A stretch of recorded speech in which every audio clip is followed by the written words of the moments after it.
नमो बुद्धाय. बुद्ध आणि त्यांचा धम्म ह्या ग्रंथाचे आपण वाचन पाहत आहोत.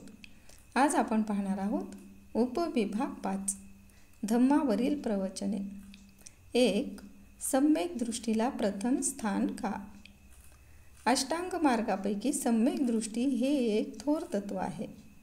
सम्यक दृष्टी ही श्रेष्ठ जीवनाची प्रस्तावना आणि गुरुकिल्लीच आहे. सम्यक दृष्टीचा अभाव हे सर्व पापांचे मूळ होय. सम्यक दृष्टीची वाढ व्हायला सर्वसृष्ट चमत्कार हे कार्यकारण भावाची प्रक्रिया आहे असे पाहायला शिकले पाहिजे. सम्यक दृष्टी म्हणजे कार्यकारण भावाची ओळख. भिक्खू हो, ज्यांची दृष्टी, संकल्प, वाणी, कर्म, उपजीविका, साधना, स्मृती आणि समाधी मिथ्या आहेत, ज्यांचे ज्ञान आणि मुक्तीही मिथ्या आहेत, ज्यांचे प्रत्येक कार्य, वचन, विचार, ऐहिक कार्य, आकांक्षा, निग्रह आणि सर्व व्यापार ही सर्व अशा मिथ्या दृष्टीने साधलेली असल्यामुळे ती तिरस्करणीय, दुःखकर, जुगुप्सा उत्पन्न करणारी आणि हानिकारक असतात. आणि हे सर्व का? तर त्याची दृष्टी मिथ्या असल्यामुळे. आपला मार्ग बरोबर असणे एवढेच पुरेसे नाही. एखादे बालकही योग्य मार्ग स्वीकारते, परंतु त्याचा अर्थ असा नव्हे की त्या बालकाला मार्गाच्या योग्यायोग्यतेची जाणीव आहे. योग्य मार्गाचे अवलंबन करायचे म्हणजे योग्य मार्गाचे ज्ञान पाहिजे. हे आनंदा, यथार्थ भिक्खू कोणाला म्हणता येईल?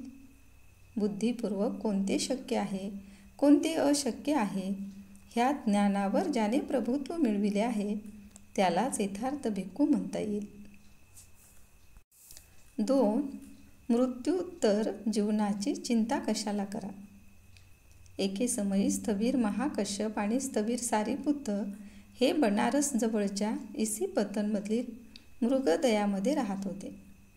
त्यावेळी स्थवीर सारीपुत्र सायंकाळी आपला एकांत संपवून अरहंत स्थवीर महाकश्यप यांच्याजवळ जाऊन बसले.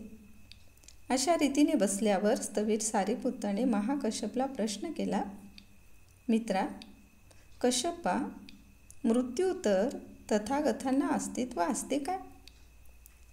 तथागतांना मृत्यूत्तर अस्तित्व असते किंवा नाही यासंबंधी भगवंतांनी काहीच सांगितलेले नाही. मग मित्रा, तथागतांना मरणोत्तर अस्तित्व असते आणि अस्तित्व नसते अशा दोन्हीही गोष्टी मानावयाच्या काय? मित्रा, हे सुद्धा भगवंतांनी म्हटलेले नाही. तर मग मित्रा, तथागतांना मरणोत्तर अस्तित्व नाही अथवा नाही असेही नाही असे म्हणावयाचे काय? हे सुद्धा भगवंतांनी म्हटले नाही.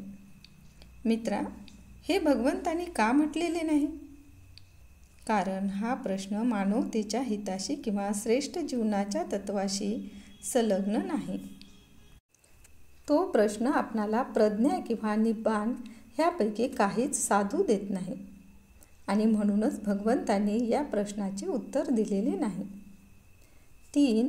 देवाची प्रार्थना किंवा त्याचे आवाहन करणे हे व्यर्थ आहे. एकदा भगवंत वसिष्ठाला उद्देशून म्हणाले, ही अचिरवती नदी पुराने भरून दुथडी भरून वाहत असली आणि ज्याला पैल तीरावर काही काम आहे तो येथे आला आणि त्याला पलीकडे जायचे आहे आणि तो ह्या काठावर उभा राहून पैल तीराला उद्देशून बोलू लागला, हे पैल तीरा, इकडे या बाजूला ये. तर हे वसिष्ठा, अचिरवतीचे पैल तीर त्या माणसाच्या प्रार्थनेने आणि आव्हानाने, आशा करण्याने आणि स्तुती करण्याने त्याच्या जवळ येईल काय?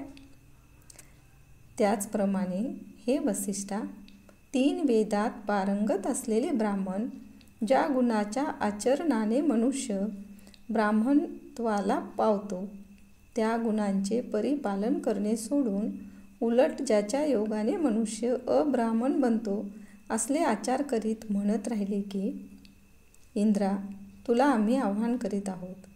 ब्रह्मा, तुला आम्ही आव्हान करीत आहोत. ईशान, तुला आम्ही आव्हान करीत आहोत.